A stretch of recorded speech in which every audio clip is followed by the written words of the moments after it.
This is Anju Duhan in front of you. I hope you all are doing well. In today's lecture, we will study about the genetic code. In the previous lecture, we had already talked about the transcription in case of eukaryotes and transcription in case of prokaryotes. And today we will start with the translation process.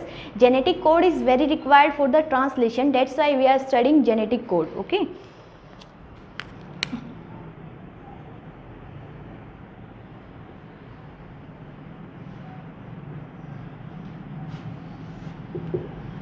As we all know, information flows from DNA to RNA and RNA to protein. DNA to RNA is transcription and RNA to protein is translation. We had already done DNA to RNA transfer and now we are going to do RNA to protein transfer of information. Okay. In case of RNA and DNA, information is stored in the form of polynucleotides.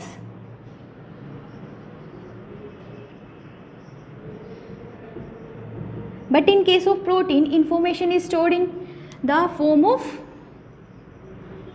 polymer of amino acid, because this protein is a polymer of amino acid. Okay? So if we want to study this protein process, formation of protein, that is the translation, we need to study about genetic code. So many scientists came and they done their experiment to find out the nature of the genetic code, and it was found that the change in the polynucleotide sequence will alter the sequence of amino acid in case of protein. Suppose if there is any change in the polynucleotide sequence, then this will ultimately change the sequence of amino acid in the proteins, because proteins are the polymers of amino acid. So if in case of RNA there is a mutation, or we can say there is any another change in the polynucleotide sequence, this will ultimately change the sequence of amino acid, but there is no direct relation in between the polynucleotides and in between the amino acid. For example, amino acid tryptophan, ठीक है, feline alanine, but nucleotides are adenine, guanine, cytosine and uracil. Okay, so there is no direct correlation between the polynucleotide and the amino acid sequence. RNA is formed from DNA on the basis of complementarity principle. DNA replication also takes place on the principle of complementarity, but RNA to protein formation do not depend on the principle of complementarity. Okay, so many experiment was done by different scientists, and it was found that there is a relation, there is an indirect relation in between the polynucleotide sequence in case of RNA, polynucleotide sequences in RNA, and the amino acid sequences, amino acid sequence in case of protein. Means if the polynucleotide sequence in the RNA get changed, it will ultimately change the information stored in the form of amino acid in case of proteins. Then so many scientists came and discovered the nature of this genetic code. Okay. So there are three main scientists, that is the Hargobind Khurana, who was an Indian, and Marshall Nirenberg. They worked on to find the nature of the genetic code. So firstly, and physicist, that is the George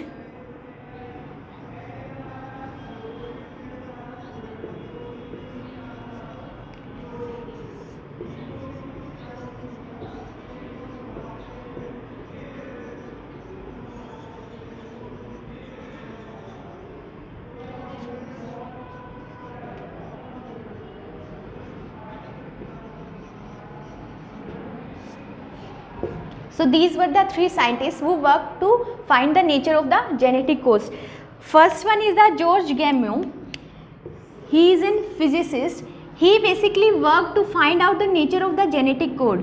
He said that there are 4 bases in case of RNA, and the 4 bases in case of RNA are adenine, guanine, cytosine and uracil. These 4 bases will ultimately code for the 20 amino acid, which were the non-essential amino acid, means which the body synthesized itself. There are basically 2 types of amino acid. One is the essential amino acid and the second one is the non-essential. Essential amino acids were those amino acids which were required by the body from the outside, and the non-essential amino acids were those amino acids which were synthesized by the body itself. Okay. So there were 4 bases in case of RNA, that is adenine, guanine, cytosine and uracil. These 4 bases nucleotides will ultimately code for the 20 amino acids. These 4 bases will ultimately code for the 20 amino acid. So on the basis of permutation combination, this George Gamow found that there are 4 bases and the genetic code is a triplet, yani made up of 3 nucleotides. Okay. So first is genetic code is triplet. It is made up of 3 nucleotides, and if there are 4 bases, one genetic code is made up of 3 nucleotides and there are 4 bases. So there are total 64 combination, or we can say there are 64 codons which will code for 20 amino acid. One codon will code for 1 amino acid, and there are total 64 combination which will ultimately code for 20 amino acid. It's not like that ki 64 codon will code for 64 amino acid. No, 64 codon will only code for only 20 amino acid. This work was done by George Gamow. Then the second scientist, that is the Hargobind Khurana, he worked to synthesize the homopolymer and copolymers of RNA. Homopolymer and copolymer means the RNA which is made up of same nucleotides like C, C, C, U, U, U and so on. Okay. So he synthesized the copolymer and homopolymers of RNA. Then the third scientist, that is the Marshall Nirenberg, he worked on the synthesis of protein in the in vitro condition, yani in the lab condition he synthesized proteins. Okay. So the work of George Gamow, Hargobind Khurana and Marshall Nirenberg will ultimately result to find the nature of the genetic code. Then there were some another scientists, they said that an enzyme, that is the polynucleotide phosphorylase, that is the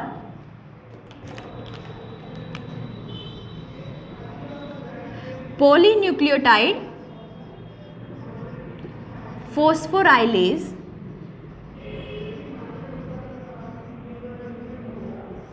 this enzyme will synthesize, or we can say this enzyme will direct the synthesis of RNA in a template independent manner.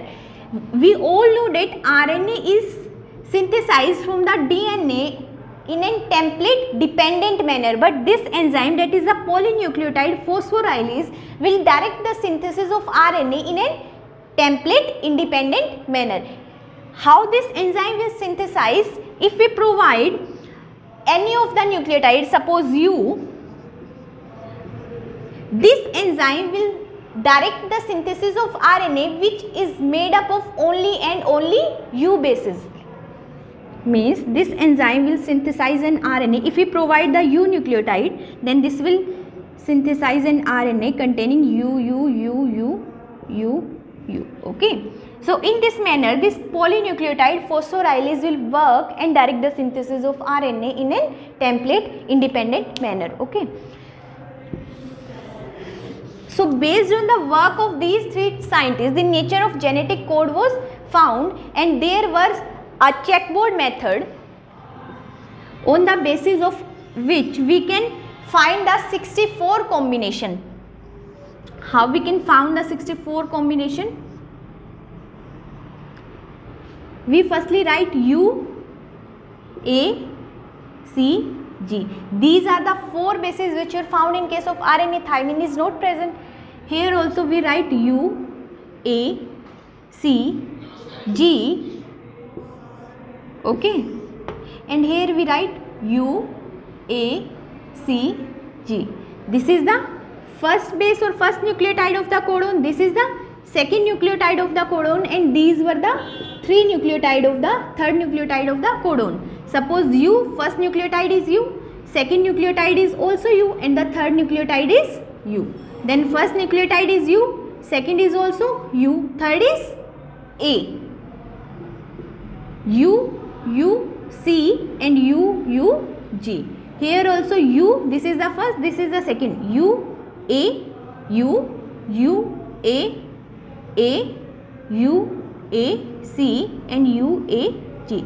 So we can found all the 64 combination with the help of this checkboard method. So based on the results of all the experiment, there are some salient features of the genetic codon, and the first feature is that out of 64 codon, only 61 codon will code for the amino acids and 3 codons were known as stop codon, means they will not code for any amino acid. Out of 64 codons, 61 will code for 20 amino acids and 3 codons will not code for any amino acid. That's why these 3 codons are known as stop codon, and the stop codons are UAA, UAG and UGA, and there are some common name for these stop codons. This UAA is known as ochre, this UAG is known as amber, and this UGA is known as opal. These 3 are the stop codons. UAA is ochre, UAG is amber and UGA is opal. So this is the first property, or we can say first feature of the genetic code. Second is genetic code is triplet, means made up of 3 nucleotides. First feature is out of 64 codon, only 61 codon will code for 20 amino acid and 3 codons will not code for any amino acid. The 3 codons which will not code for any amino acid is known as stop codon. Second is genetic codon is triplet, or we can say genetic code is triplet. Third feature is that genetic code is very specific. Very specific means this codon is very specific or unambiguous. Codon is very specific means one codon will only and only code for one particular amino acid. One codon will only and only code for one particular amino acid. Suppose UUU, this will code for phenylalanine. This UUU will always and always codes for phenylalanine. This codon will not code for any another amino acid. So that's why these codons were very specific. Second property is codons are degenerate, means one amino acid is coded by more than one codon. One amino acid is coded by more than one codon. One amino acid is coded by more than one codon.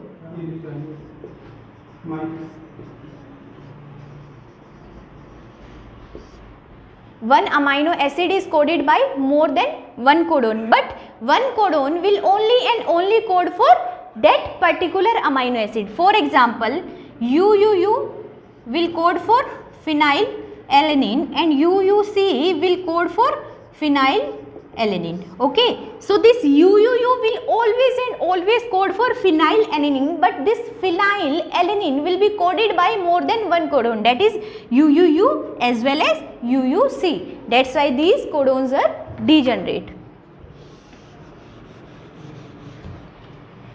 Third property is codons were read in a continuous fashion on the mRNA. Suppose this is an mRNA, first codon is A, U, G, C and A. So these codons were read in a continuous fashion. There is no punctuation marks in between one codon and the second codon. Then the next property is AUG has dual function. This AUG codon have dual function.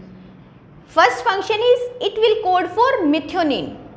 It will code for methionine, and the second function is AUG will act as an initiator codon. AUG will act as an initiator codon. First function is it will code for methionine, and the second function is it will work as an initiator codon. These were some of the main property of the genetic code. Now suppose we have an RNA, and the sequence of RNA is A U G U U U U U U U U C. This is the 5 prime end, this is the 3 prime end of the RNA. This is the first codon, second codon, third codon, and this is the fourth codon, and so on. So if we were given with this RNA sequence and we need to find the amino acid sequence in the protein, so the amino acid sequence is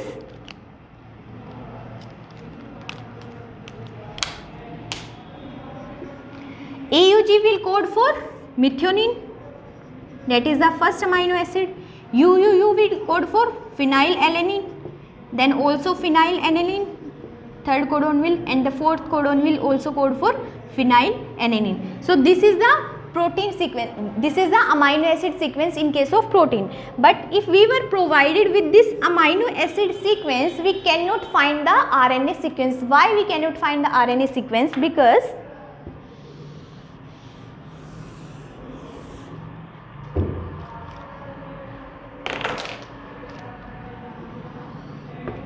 first amino acid is methionine, second is phenylalanine, and phenylalanine.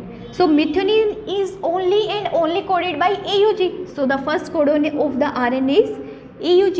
But this phenylalanine may be coded by UUU or it may be coded by UUC. So that's why we cannot find the exact nucleotide sequence of the RNA from the amino acid sequence. Okay. So this is all about the genetic codon. In the next lecture we will study about the translation machinery. Thank you for watching this video.